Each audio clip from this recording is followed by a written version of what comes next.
नमस्कार दोस्तों, OCN network में आपका स्वागत है। आज एक बहुत महत्वपूर्ण मुद्दे पर चर्चा करेंगे इस बात पर कि ईडी ने ये दावा किया है कि लालू परिवार के ठिकानों से 600 करोड़ संपत्ति के सबूत मिले हैं। और आप जानते हैं कि एक दिन पहले 10 मार्च को लालू यादव के परिवार, रिश्तेदार, करीबी रिश्तेदार, इनकी कई बेटियां, इनके समधी, इनके बेटे तेजस्वी यादव और कुछ और करीबियों के यहाँ जो 24 ठिकानों पर छापेमारी की गई थी, उस समय ईडी ने ये कहा था कि 50 लाख से ज़्यादा की नकदी मिली है। लेकिन आज जो ईडी के अधिकारियों ने जानकारी दी, उसके अनुसार 1 करोड़ से अधिक का कैश मिला है, जिसका कोई हिसाब किताब ये नहीं दे पाए हैं। इसके अलावा 1900 अमेरिकी डॉलर और स्वर्ण आभूषण और सोना भी मिला है, करीब 2.5 किलो। लेकिन सबसे अहम बात जो ईडी ने कही है कि इन छापों में लालू यादव की 600 करोड़ की संपत्ति का पता लगा है और ये संपत्ति संज्ञेय आपराधिक गतिविधि में संलिप्त होकर के अर्जित की गई है। कितनी मुश्किलें लालू की बढ़ने वाली है, लालू के परिवार की बढ़नी है। अभी तक तो चारा घोटाले के 5 मामलों में लालू यादव को ही सजा हुई है। अब क्या लालू यादव के भ्रष्ट कारनामों के चलते उनके परिवार को भी ये सब भुगतना पड़ेगा, यानी जेल की हवा खानी पड़ेगी? चलिए जुड़ते हैं सीधे विजय सरदाना साहब से, जाने माने आर्थिक, राजनीतिक और कानूनी मामलों के माहिर जानकार। विजय सारस्वत जी, बहुत स्वागत है आपका। नमस्कार सर। नमस्कार विजय जी। जो नए खुलासे हो रहे हैं, कई बार लगता है कि वैसे तो हमारे देश में भ्रष्ट नेताओं की कोई कमी नहीं है। अतीत में भी बहुत सारे नेताओं के काले कारनामे खुलते रहे हैं, लेकिन कई बार लगता है कि लालू यादव तो सबसे भ्रष्ट नेताओं में से एक, क्योंकि चारा घोटाले में ऑलरेडी उनके खिलाफ अदालतों में मामले चल रहे थे। जब वो रेल मंत्री थे तब भी वो मामले चल रहे थे। इसके बावजूद रेल मंत्री रहते हुए आपने फिर एक बड़ा घोटाला कर दिया कि हमारे परिवार के लोगों के नाम जमीन लिखिए और नौकरी ले लीजिए। और अब जो ईडी का खुलासा है, ये तो बेहद चौंकाने वाला है। ओंकार जी, सबसे पहले आपको और सभी दर्शकों को मेरा प्रणाम। जी प्रणाम। सर, एक इंसान, हम अपने समाज में अगर हम देखें तो एक चर्चा हमेशा आम होती है कि जब लोग राजनीति ज्वाइन कर लेते हैं, उससे पहले तो उनकी आर्थिक स्थिति बिल्कुल आम आदमी या मध्यम वर्ग के आसपास होती है। लेकिन जब लोग राजनीति में आ जाते हैं और खासकर जब पावर पे के आसपास होते हैं या पावर वाली कुर्सियों पे बैठे होते हैं, तो अचानक इन लोगों के पास पैसा कहां से आ जाता है, इनकी सोर्स ऑफ इनकम क्या होती है, ये समाज में वर्चुअली हर घर में ये चर्चा होती है। क्योंकि ऐसा तो नहीं है कि इन्होंने कोई स्टार्टअप बनाया हो और उसमें खूब सारा वैल्यूएशन आ गया हो, इन्वेस्टर्स ने पैसा लगा दिया हो। ऐसा भी नहीं है कि इन्होंने कोई ऐसा इनोवेशन किया हो जिसको उन्होंने बेचा और उससे इनको रॉयल्टी मिली हो। ऐसा भी नहीं है कि इन्होंने कोई ऐसे ग्रंथ लिखे हो या कुछ ऐसा इंटेलेक्चुअल वर्क किया हो जिसकी रॉयल्टी या जिसकी लाइसेंस फी इनको मिलती हो। तो आफ्टर ऑल ये पैसा आता कहां से है, ये हिंदुस्तान के हर नागरिक का सवाल हमेशा रहता है। क्योंकि किसी ने फैक्ट्री नहीं लगाई, किसी ने कोई इंटेलेक्चुअल वर्क नहीं किया, लेकिन जिस तरह की लाइफस्टाइल बदलती है और सत्ता में रहने के बाद भी वो लाइफस्टाइल चलती रहती है और उसमें अपग्रेडेशन ही होता रहता है, तो हिंदुस्तान का आम आदमी तो ये हमेशा सवाल ही करता है कि सर ये पैसा आया कहां से। और उसका जवाब आज तक हिंदुस्तान में किसी राजनीतिक दल ने नहीं दिया। कभी भी इस मुद्दे पे खुल के ना तो टीवी पे चर्चा हुई, ना समाज में चर्चा हुई, ना राजनीतिक दलों ने इस पे चर्चा करी कि इसको कैसे रोका जाए या इसका कैसे एक्सपोजर किया जाए। तो ये एक जिसे कहते हैं कि विजिबल फैक्ट था और ये मिस्ट्री हमेशा बनी रही, जानते सब थे लेकिन बोलता कोई नहीं था। अब स्थिति ये है कि इस समय जो प्रधानमंत्री जी ने थोड़े दिन पहले एक सीवीसी की कॉन्फ्रेंस में ये कहा था कि देखिए, जब तक समाज में भ्रष्टाचार रहेगा, देश तरक्की नहीं कर पाएगा। देश का जो पोटेंशियल है वो आगे नहीं बढ़ पाएगा। जो लोग डिजर्व करते हैं उनको मौका नहीं मिलेगा और जो लोग आगे बढ़ना चाहते हैं उनके लिए वो एनवायरनमेंट कभी बन नहीं पाएगा जो ईमानदारी से, मेहनत से आगे जाना चाहते हैं। और सबके पीछे एक सबसे बड़ा कारण था करप्शन। क्योंकि जब आप करप्शन की बात करते हैं तो आप सारे तार्किक आर्ग्यूमेंट, सारे जस्टिफिकेशन, सारे क्वालिफिकेशन आप साइड में रख देते हैं। फिर एक ही बात होती है कि आपको अगर मैं फेवर करता हूं तो मेरे को बदले में क्या मिलेगा। तो जितने कानून, जितने सिस्टम बने वो सब किनारे हो जाते हैं और सिर्फ एक ट्रांजैक्शन पे आके बात रुक जाती है। जी। चाहे वो चारा घोटाला रहा हो और जिसकी चर्चा आपने करी कि लैंड फॉर जॉब जो स्कैम हुआ रेलवे में, कि भाई गरीब आदमी था, क्वालिफाइड था, नहीं था, जैसा भी था, अच्छा आप पैसा नहीं दे सकते, कोई बात नहीं, जमीन है, जमीन दे दो। क्योंकि कहीं ना कहीं शायद पॉलिटिकल पार्टीज में और खासकर लालू जी को ये बात समझ में आ गई होगी कि भाई कैश भी लेके मैं क्या करूंगा, बैंक में रख नहीं सकता और उसका कोई फायदा नहीं है, रुपी वैसे ही इन्फ्लेशन से डिवैल्यू होता है, तो क्यों ना हम एक नया बिजनेस मॉडल क्रिएट करें कि आपको जो भी फेवर चाहिए हम देंगे, लेकिन बदले में हम पैसा नहीं लेंगे, लैंड लेंगे।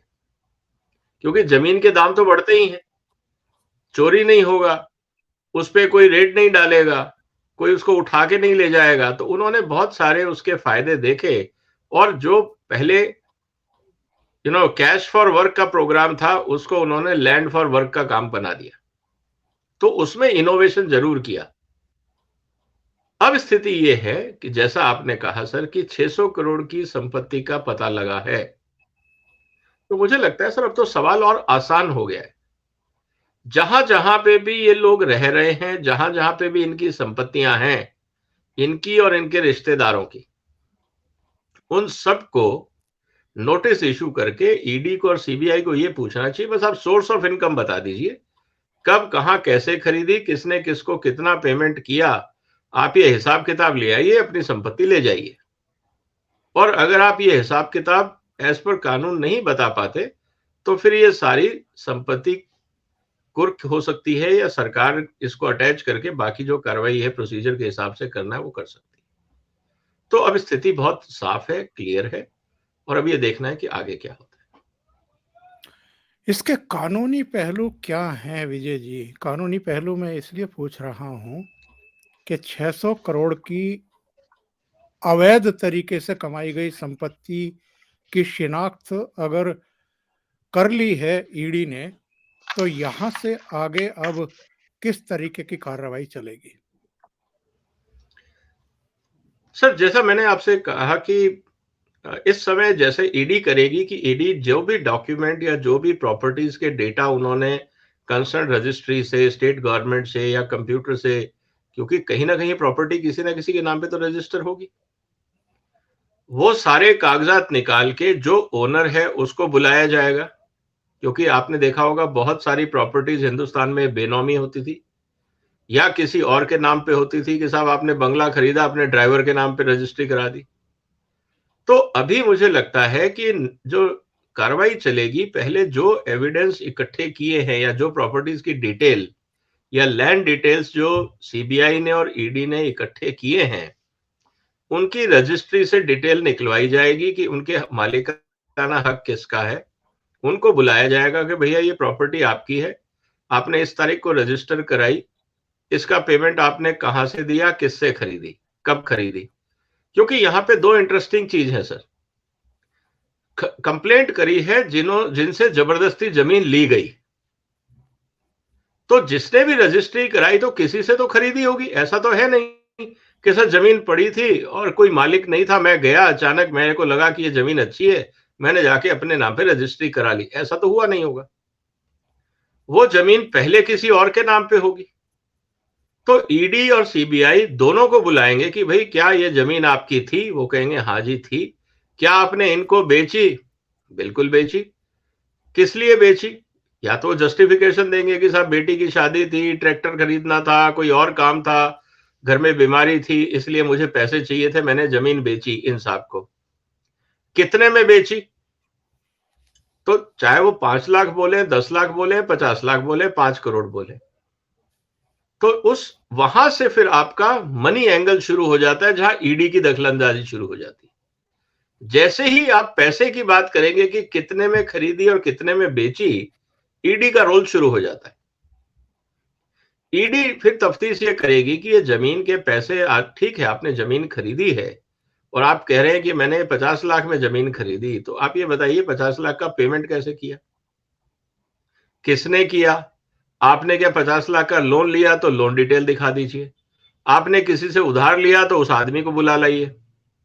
या आपको किसी और ने दिए पैसे कि आप मेरे पैसे ले जाइए और जमीन खरीद लीजिए अपने नाम पे, बाद में 5 साल बाद मेरे नाम पे कर देना, या जब मैं कहूंगा मेरे कर देना।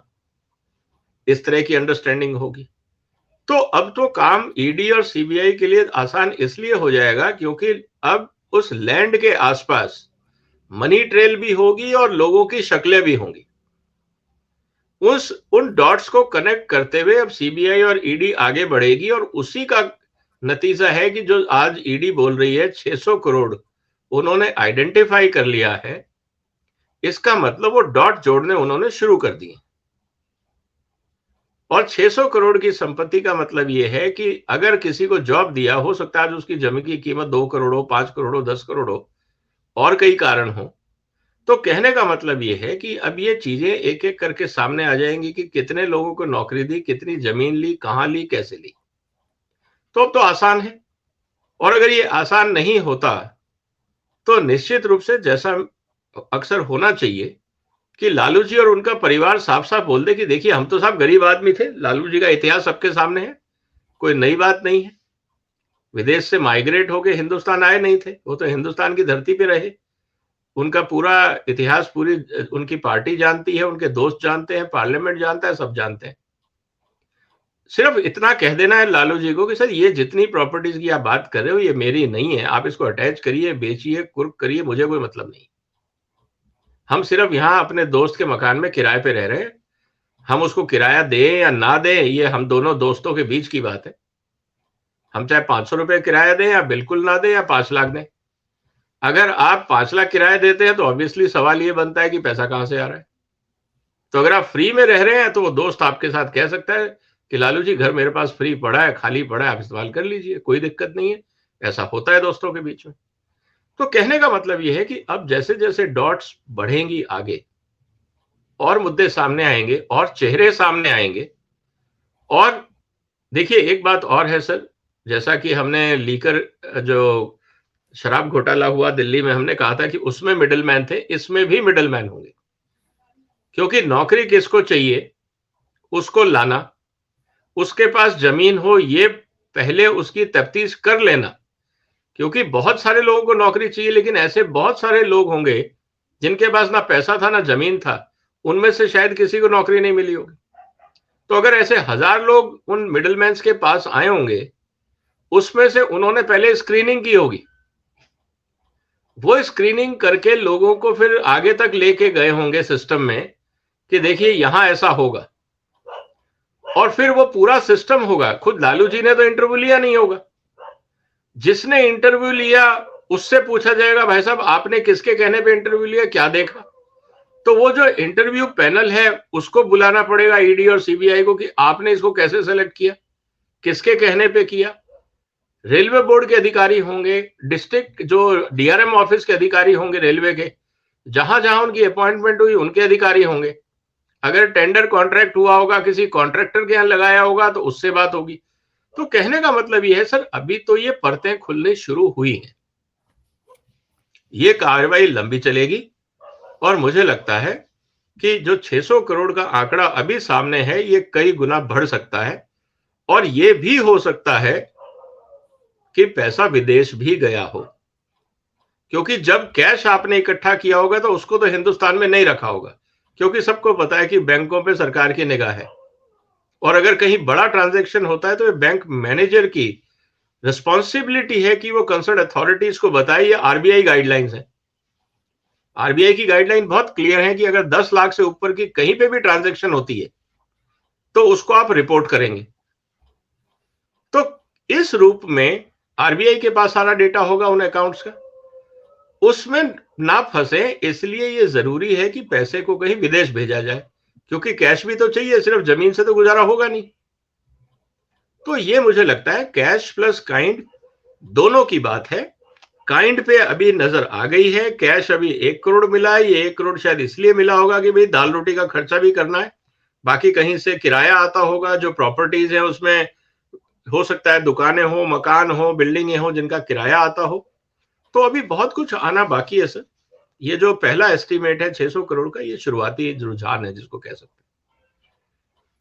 और जो जानकारी मिल रही है कि पटना में, फुलवारी शरीफ में, दिल्ली एनसीआर में, रांची में, मुंबई में, बिहार के भी कुछ हिस्सों में, और गाजियाबाद जो इनके समधी रहते हैं वहाँ, इनकी जो बेटी है रागिनी यादव, चंद्रा यादव, हेमा यादव, मीसा के यहाँ तो पहले ही हो चुका, ये इनके समधी के यहाँ क्या लालू के जो कारनामे हैं वो केवल लालू के थे और परिवार के लोगों को फंसा दिया है उन्होंने बुरी तरीके से, या ये माना जाएगा कि सभी तैयार थे भ्रष्ट बनने के लिए, और जो प्रॉपर्टीज हैं वो चूंकि इन लोगों के नाम भी निकल रही है, इसलिए यही माना जाएगा कि जितने इनके करीबी हैं लूट में सारे शामिल हैं।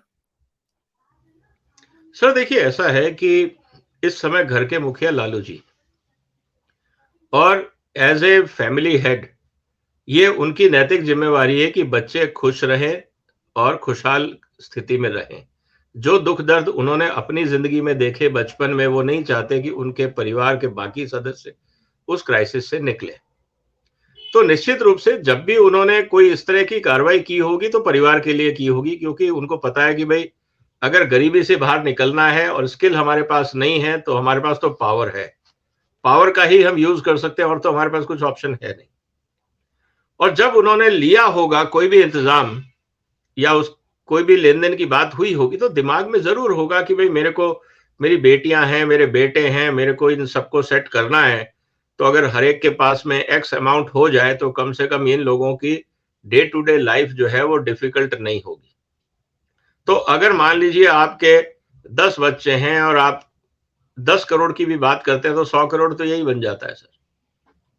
तो कहने का मतलब है कि और जब आप 100 करोड़ की बात करते हैं तो जो ले रहा है वो उस खेल में एक्सपर्ट हो जाता है। फिर उसके दिमाग से या उसके काम करने की शैली में और उसके आसपास का जो तंत्र है, फिर वो 100 करोड़ पे आके ये नहीं बोलेगा कि साहब रेड फ्लैग, जैसे लाल बत्ती हो जाती है रेलवे में कि अब इसके आगे आप नहीं जा सकते। ऐसा तो हुआ नहीं होगा कि मेरी मान लीजिए रिक्वायरमेंट 100 करोड़ की और 100 करोड़ पूरे हो गए, अब मैंने सब गोरख धंधे बंद कर दिया, मैं वापस राजा हरिश्चंद्र हो गया। ऐसा तो होता नहीं, क्योंकि आप उस समय तक इतने रच मच जाते हैं उस पूरे सिस्टम के अंदर कि आपके नीचे का स्टाफ, आपका पर्सनल स्टाफ, आपकी लाइफस्टाइल, आपकी लग्जरी, आपके पीएस, आपके बाकी security staff, personal security, personal staff, 50 लोग आपको फिर पालने पड़ते हैं।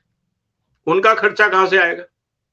क्योंकि रेलवे तो आपको तनख्वाह देगी एज ए रेल मंत्री, मतलब भारत सरकार, और जो आपको सरकारी बंगला होगा और जो आपको मिनिमम सुविधाएं सरकार की तरफ से मिलती है वो होंगी। ये तब जब आप सत्ता में हैं। अगर आप सत्ता में नहीं है, आप मात्र एमपी या एमएलए हैं, तो आपको वही पर्क्स मिलेंगे जो बाकियों को मिलते हैं। तो कहने का मतलब ये है कि उससे आपका गुजारा चलेगा नहीं, तो अब आपको एक रेगुलर रेवेन्यू स्ट्रीम चाहिए। और रेवेन्यू स्ट्रीम करप्शन में कोई नाप के तो लेगा नहीं कि मेरे को 20 लाख चाहिए तो 21 मत लेना। तो अगर 20 चाहिए तो नीचे के लोगों का भी तो हिस्सा होता है, तो वो भी पूरी कोशिश करेंगे कि 20 का 40 हो जाए, 40 का 100 हो जाए, क्योंकि उनका भी तो कहीं ना कहीं परसेंटेज बंधा होगा। तो अपनी इनकम बढ़ाने के लिए वो खोजबीन जारी रखेंगे, वो अपनी मार्केटिंग, अपनी प्लानिंग वो लोग जारी रखेंगे। लालू जी के पास लाए होंगे कि सर इसको भी चाहिए, उसको भी चाहिए, उसको भी चाहिए। तो सर घर आई लक्ष्मी को कौन मना करता है हिंदुस्तान में? तो लालू जी ने कहा ठीक है यार, उसको फोन करो, इसको वहां लगवाओ, उसको फोन करो, उसको लगवाओ, आप समाज सेवा करते रहिए और बदले में जनता आपकी सेवा कर ही रही है जिसका फायदा हो रहा है। तो ये एक मुझे लगता है मॉडस ऑपरेंडी बहुत सिंपल है। और एक बार जब आप इस लाइन में आ जाते हैं और सत्ता में 5 साल रहते हैं, तो सर जब सबको पता है कि आप एक पावरफुल मंत्रालय में हैं जहां अरबों रुपए के टेंडर निकलते हैं, रेलवे सबसे बड़ा पब्लिक सेक्टर यूनिट है दुनिया में। तो अगर आप ये देखें कि इस पब्लिक सेक्टर यूनिट में जहां लाखों लोग काम करते हैं, वहां 5, 7, 50 आदमी लगवाना कौन सी बड़ी बात है। तो मुझे लगता है कि फिर ये एक चेन रिएक्शन शुरू हो गया होगा, उसका फायदा सबको मिला, उसके सूत्रधार, क्योंकि पावर पे जो आदमी होता है, मतलब कि चढ़ावा तो सबसे पहले वही चढ़ता है ना सर। भाई मंदिर में सबसे पहले तो आप चढ़ावा तो देवी देवताओं को चढ़ाते हो, उसके बाद पुजारी जी और बाकी स्टाफ का नंबर तो बाद में आता है। यही हाल मंत्रालय में हुआ होगा कि सबसे पहले चढ़ावा मंत्री जी को चढ़ेगा और बचा खुचा जो है वो फिर नीचे उनके जो लोगों में बंटता होगा, क्योंकि आफ्टर ऑल कोई क्यों मेहनत कर रहा है। तो इसीलिए मैं कह रहा हूं कि जब इसकी इन्वेस्टिगेशन आगे चलेगी, तो जैसा हमने लीकर कांड में देखा, शराब घोटाले में देखा, कि सिर्फ मंत्री ही नहीं, पूरा एक इकोसिस्टम कब्जे में आया, ऐसा ही यहां पे भी होगा। ये सिर्फ वक्त की बात है, देखते हैं आगे क्या होता है। 1996 से इन पर चारा घोटाले का मामला चल रहा था। उसमें अब तक 5 मामलों में इनको सजा हो चुकी है। चाईबासा कोषागार से अवैध तरीके से 37 करोड़ रुपए निकाले गए थे। उसमें लालू यादव को 5 साल की सजा, 25 लाख रुपए का जुर्माना हुआ। कुल मिलाकर के 44 आरोपी थे लालू समेत। देवघर सरकारी कोषागार घोटाला, इसमें 84 लाख रुपए की अवैध निकासी हुई थी। 38 लोगों को मतलब इसमें आरोपी बनाया गया था। लालू यादव की सजा वहां 3.5 साल की हुई, 5 लाख जुर्माना हुआ। तीसरा जो चारा घोटाले का मामला था, उसमें इनको 5 साल की सजा हुई। ये भी चाईबासा कोषागार का है। इसमें 33 करोड़ 67 लाख रुपए की गलत निकासी दर्ज की गई थी। 56 आरोपी बनाए गए और लालू को 5 साल की सजा, 10 लाख जुर्माना लगाया गया। चौथा मामला जिसमें इनको 7 साल की सजा हुई, ये दुमका कोषागार का था। 3 करोड़ से ज्यादा की अवैध निकासी हुई थी। 7-7 साल की सजा बाकी को भी हुई, 60 लाख का जुर्माना लगा। जो 5वां मामला था चारा घोटाले का, वो डोरंडा कोषागार मामले का था। उसमें इनको 5 साल की सजा हो चुकी है। कोषागार से अवैध तरीके से 139 करोड़ निकाले गए थे। 170 को आरोपी बनाया गया था। 55 की मौत हो चुकी है और इसी साल फरवरी में लालू यादव को इस मामले में दोषी मानते हुए 5 साल की सजा और 60 लाख का जुर्माना लगाया गया। मैं जानना चाहता हूं, 96 से ये केस चल रहे थे, सजा भी मिलनी शुरू हो चुकी थी। ये साहस कैसे आ जाता है कि आपको पता है कि पुराने मामले में, पुराने भ्रष्टाचार में आप जेल भुगतने वाले हैं, गंभीर किस्म के मामले हैं, और आप फिर नया घोटाला शुरू कर देते हैं जैसे ही आप देश के रेल मंत्री बनते हैं। सर इसमें 2 एग्जाम्पल बड़े इंपॉर्टेंट हैं। एक तो होता है विद एक्सपीरियंस एक कॉन्फिडेंस आ जाता है कि आपने आज देखा होगा, जैसे जैसे आप अमाउंट, जैसे जैसे आप घोटालों की सीक्वेंस बता रहे हैं, उनकी अमाउंट बढ़ती जा रही। तो पहले आपने छोटा किया, आपने देखा क्या हो सकता है, कुछ नहीं हुआ। फिर आपने एक और मौका देखा और बड़ा किया, फिर और बड़ा किया, फिर और बड़ा किया। तो अल्टीमेटली जिसे कहते हैं ना कि एक बार मुंह में खून लग गया तो फिर आप रुकते नहीं, पहली बात। रही बात दूसरी के साथ, जब सब कुछ हो रहा था तो सरकार क्या कर रही थी। आज ये जिस एजेंसी को कह रहे हैं कि ये एजेंसियां हमारे पीछे लग गई हैं, तो सर वो एजेंसियां इनके टाइम पे क्यों नहीं लगी? क्योंकि इन्होंने एजेंसीज को काम करने नहीं दिया। नहीं तो ये एजेंसियां तो उस समय भी थी। अगर ये कहा जाए, क्योंकि करप्शन एक्ट में सबसे इंपॉर्टेंट चीज क्या है, या सीबीआई के अंदर आपको सेंट्रल गवर्नमेंट से प्रोसिक्यूशन की परमिशन चाहिए, इन्वेस्टिगेशन की परमिशन चाहिए। अगर आप परमिशन ही नहीं देंगे, पहली बात तो आप रिक्वेस्ट नहीं करेंगे, क्योंकि आपको पता है कि सरकार कहेगी यार ये रिक्वेस्ट मत भेजना हमें, और अगर आपने रिक्वेस्ट भेजी तो उस पर परमिशन नहीं मिलेगी, फाइल पड़ी है जी अंडर कंसिडरेशन, कब तक, इसका कोई कानून नहीं है इस देश में। तो समस्या ये है कि इन्हीं एजेंसीज को आपने काम करने नहीं दिया था, जिसको आज आप कह रहे हैं कि ये एजेंसीज एक्टिव हो गई हैं, कि सरकार इन एजेंसीज का उपयोग क्यों कर रही है। भाई अगर इसका उपयोग नहीं करेगा तो कौन करेगा? सीबीआई किसके कहने पे काम करेगा? सीबीआई को तो आदेश दो ही लोग दे सकते हैं, या कोर्ट या सरकार। आप और हम एज ए पुलिस में जैसे एफआईआर करते हैं, सीबीआई में जाके हम थोड़ी उसको इस्तेमाल कर सकते हैं। इसी तरह से ईडी है, ईडी तभी कार्रवाई करेगी जब उनको सैंक्शन मिलेगा कंपिटेंट अथॉरिटी से। तो अगर आप सैंक्शन ही नहीं देंगे तो ना ईडी काम करेगा ना सीबीआई काम करेगी, इसीलिए आज तक वो काम नहीं कर रही थी, और कर रही थी तो as per the wish list of the ruling party of that time. आज अगर काम हो रहा है तो obviously with the consent of ruling party, क्योंकि ये तो कानून यही कहता है कि आपको परमिशन लेके काम करना होगा। तो कहने का मतलब ये है सर कि अब समस्या ये है कि एक तो इनका हौसला बढ़ जाता है कि हमें कोई रोकने वाला नहीं है। इनको ये लगा कि भाई चोर चोर मोसरे भाई, कि चाहे कोई भी सत्ता में रहे, अल्टीमेटली सारे पॉलिटिशियन हैं तो सब, जिसे कहा जाता है ना कि एक हमाम में सब है। अब जब सारे ही चाहे लेफ्ट राइट सेंटर जो भी है सब उसी हमाम में है, तो कौन इन्वेस्टिगेशन कराएगा?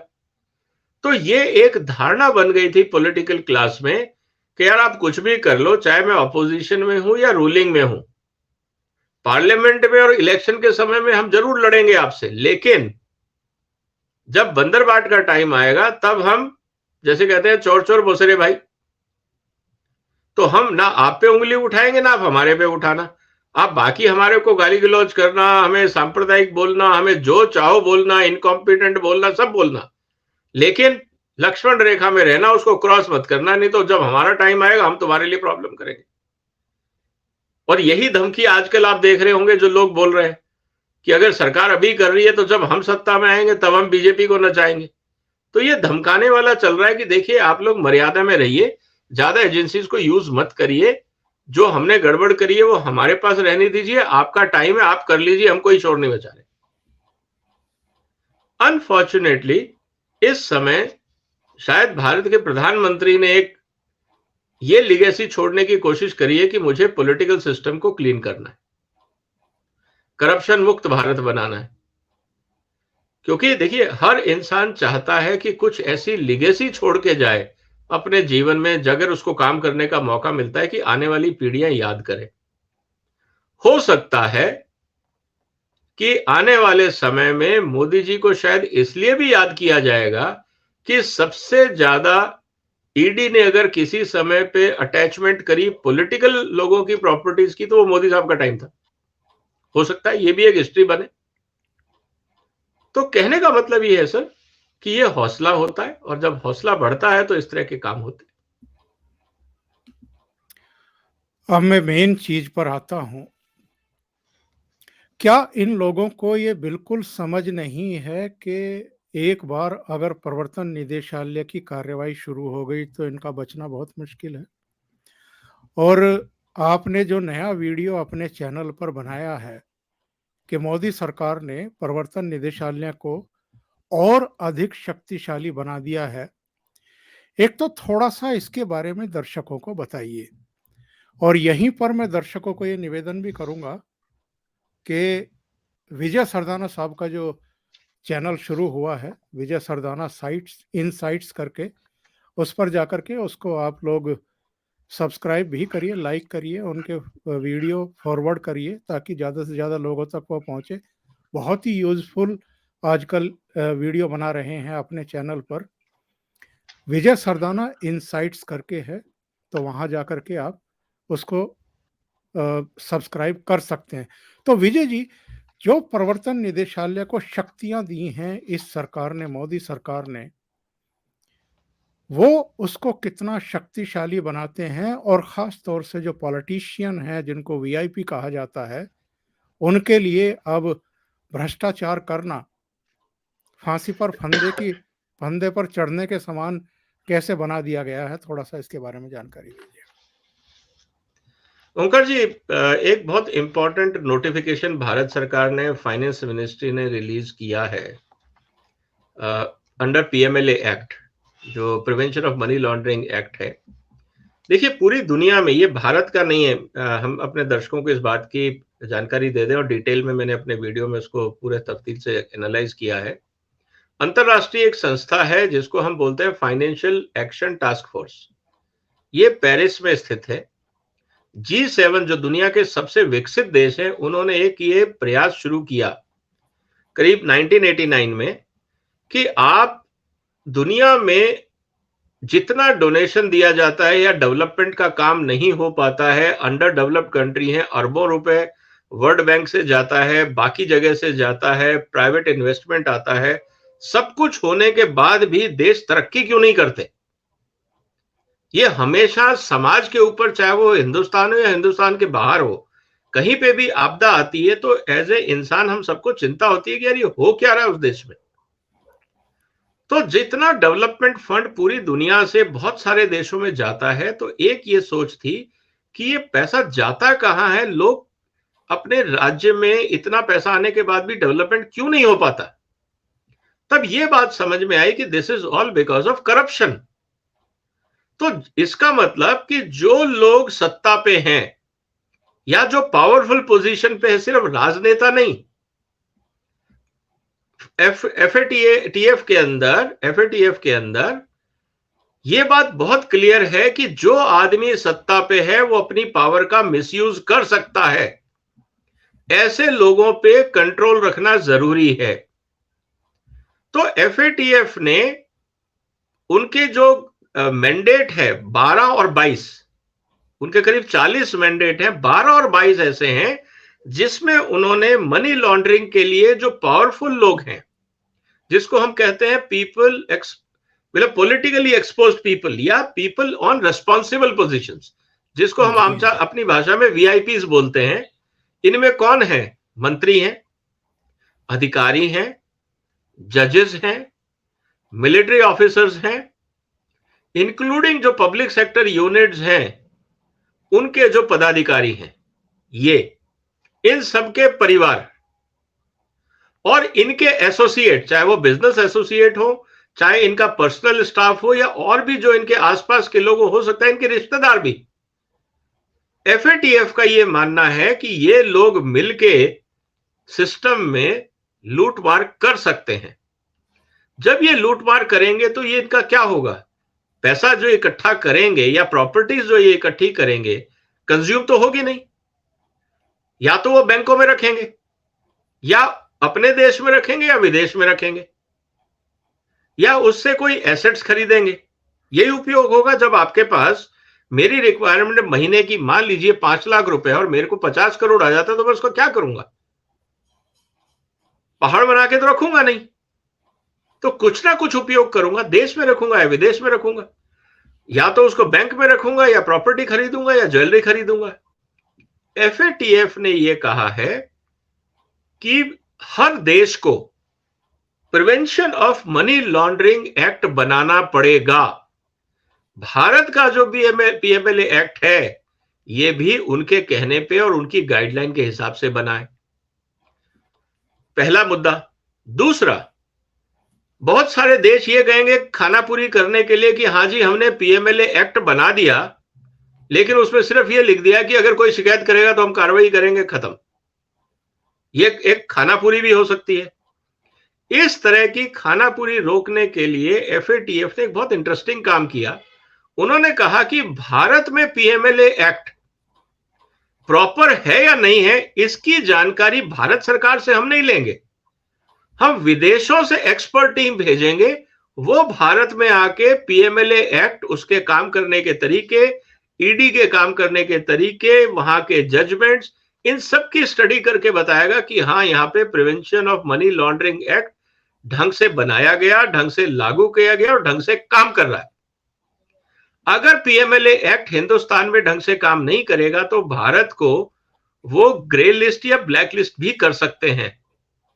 ब्लैक लिस्ट का मतलब है कि ये देश ब्लैक मनी रोकने के लिए कोई कार्रवाई नहीं कर रहा, और इस नाम को वो अपनी वेबसाइट पे डाल देंगे जहां पे ब्लैक लिस्ट देशों की श्रेणी आती है कि ये लोग ब्लैक मनी को प्रोवेक्ट नहीं कर रहे, क्योंकि पूरी दुनिया में ये कहा गया है कि ब्लैक मनी का उपयोग सिर्फ आप अपने पर्सनल यूज के लिए नहीं कर रहे हैं।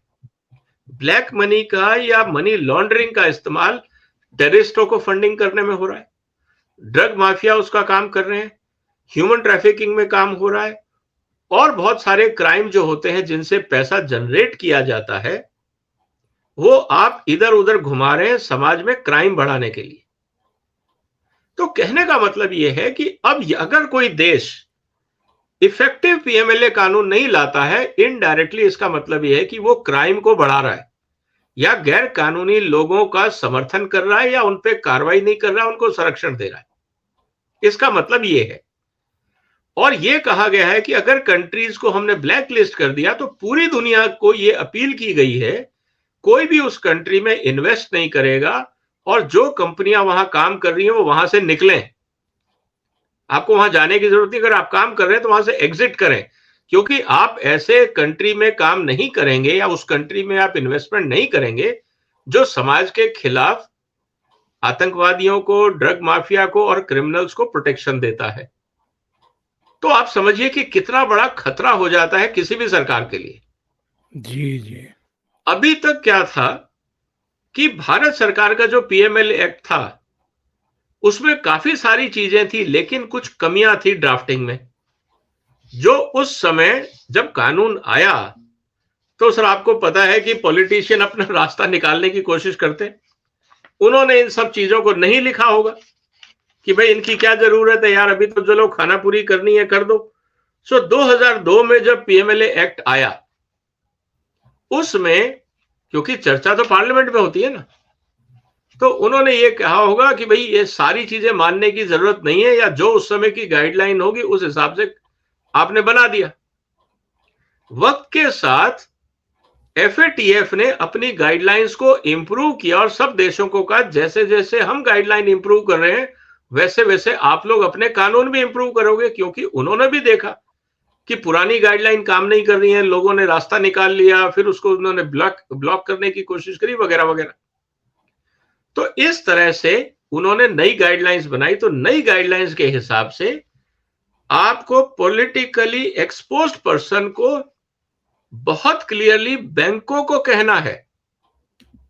बैंकों को कहने का मतलब यह है कि अब कानूनी दृष्टि से हर बैंक की जिम्मेवारी है कि वो पॉलिटिशियंस, उनके परिवार के लोग, अधिकारी, उनके परिवार के लोग, जजेस, उनके परिवार के लोग, पब्लिक सेक्टर के सीनियर मैनेजर्स, उनके परिवार के लोग, एनजीओज, उनके अधिकारी, उनके परिवार के लोग, मतलब जो लोग भी की पोजीशंस पे हैं समाज में, उनकी बैंकों की ट्रांजैक्शंस पे निगरानी रखी जाएगी। और सरकार और आरबीआई, क्योंकि बैंक डायरेक्टली आरबीआई के अंडर आते हैं और पीएमएलए का कानून जो है वो फाइनेंस मिनिस्ट्री के अंडर है, तो इसमें उन्होंने ये कह दिया कि अगर एक लिमिट से ज्यादा आपकी ट्रांजैक्शंस हैं तो आपको नोटिफाई करना होगा कंसर्न अथॉरिटीज को, आरबीआई को भी और पीएमएलए ईडी को भी, कि साहब इनके अकाउंट से इतने सारे ट्रांजैक्शंस हुए हैं। अब ये एनफोर्समेंट डायरेक्टरेट के ऊपर है कि उसकी तहकीकात करे कि ये पैसा आया कहां से। मान लीजिए मैं मिलिट्री ऑफिसर हूं, अचानक आपके अकाउंट में 10 लाख रुपए आए, आ सकते हैं, कोई बुराई नहीं है, मेरा बेटा भेज सकता है, मैं कोई प्रॉपर्टी बेच के ले सकता हूं, कोई ज्वेलरी बेच सकता हूं, आपको कोई मनाही नहीं है, लेकिन आपसे ये पूछा जाएगा कि ये पैसा कहां से आया।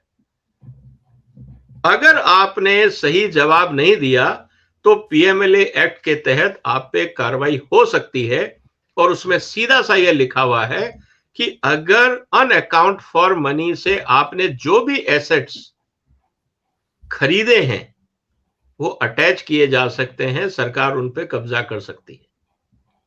तो अब कहने का मतलब यह है कि अभी तक जो हो रहा था वो हो रहा था, अब भारत का इंस्पेक्शन नवंबर 2023 में है।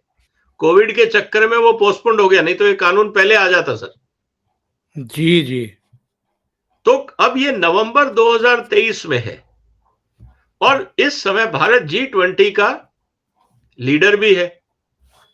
देखिए कितना इंपॉर्टेंट डेवलपमेंट हो जाता है जब आप रिस्पॉन्सिबल पोजीशन पे आते हैं। हो सकता है कि अगर भारत सरकार ये नहीं करती तो कोई और पत्रकार, विदेशी पत्रकार ये कह देता कि देखिए आप G20 के लीडर हैं, लेकिन आप खुद ही FATF की गाइडलाइंस को फॉलो नहीं कर रहे हैं। तो ये बड़ी एम्बैरेसिंग सिचुएशन हो जाती भारत के लिए। तो अब दुनिया बदल गई है सर कि अब आप ये नहीं कह सकते पार्लियामेंट कानून बनाएगी।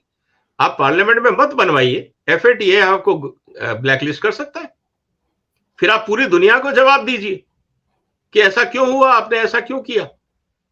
आपके यहां इन्वेस्टमेंट रुक जाएगा, बाकी समस्याएं हो जाएंगी। तो इसीलिए स्थिति अब यह है सर कि अब जो भी कार्रवाई होगी वो बहुत पारदर्शी से इनको करनी पड़ेगी और इसी के साथ साथ और बहुत सारे इन्होंने प्रावधान किए हैं, जैसे क्रिप्टो करेंसी की ट्रांजैक्शंस को रिपोर्ट करना होगा। जो कंपनियों में पहले ओनरशिप है, मान लीजिए पहले 25% की ओनरशिप होती थी कंपनियों में, कि अगर आपकी कंपनी है, आपका उसमें शेयर 50% है, मेरा मान लीजिए 26% है, तो मैं उसको ओनरशिप की कैटेगरी में मेरा नाम भी आता था कि मैं भी ओनरशिप राइट्स रखता हूं। अब उसको घटा के 10% कर दिया। इसका मतलब अब आप वो शेल्टर भी नहीं ले सकते कि मैं थोड़े थोड़े पैसे कई सारी कंपनी में लगा दूं और सब जगह से मेरे को डिविडेंड भी आता रहे और बिहाइंड द सीन मेरा काम भी चलता रहे। तो इस तरह से बहुत सारे बदलाव आ रहे हैं फाइनेंशियल ट्रांजैक्शंस और फाइनेंशियल इन्वेस्टमेंट्स को लेकर। तो मुझे लगता है कि इससे आने वाले समय में एक सुधार होगा, ट्रांसपेरेंसी आएगी। जी सर। यानी अब बचना लगभग नामुमकिन है अगर एजेंसियां ठीक तरीके से काम करें और जो आपके देश का सिरमौर है, जो सरकार का मुखिया है, वो नेक नियति रखता है और भ्रष्टाचार के खिलाफ एक सघन अभियान चलाने का संकल्प ले चुका है। विजय जी, इतना समय निकालने के लिए और कई मुद्दों पर चर्चा करने के लिए बहुत बहुत धन्यवाद आपका। Thank you so much. नमस्कार। नमस्कार सर, धन्यवाद। Thank you sir.